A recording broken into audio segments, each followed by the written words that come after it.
রং মেখেই অভিনয় করি, কাজে আমাদের গায়ে যদি রং ছুড়ে দেওয়া হয়, বাক্যবাণের দ্বারা যদি রং ছুড়ে দেওয়া হয়, আমাদের গায়ে লাগে না।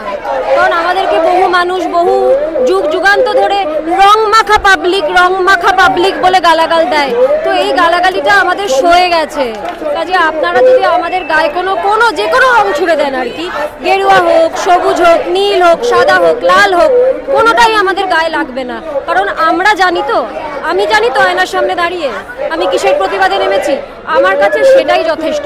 দুঃখের একটাই যে আমাদের প্রতিবাদী মুখ সবাই দেখতে পাচ্ছে, প্রতিবাদী বাক্যবান সবার গায়ে গিয়ে বিঁধছে, কিন্তু আমাদের হৃদয় যে কান্না, আমরা যে আবেগ তাড়িত হয়ে আছি, আমরা যে নিরাপত্তাহীনতায় ভুগছি, সেইটা কেউ দেখতে পাচ্ছে না।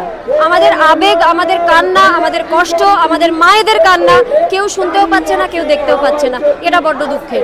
আমাদের কিন্তু ভালো লাগছে না রাস্তায় নেমে এটা করতে।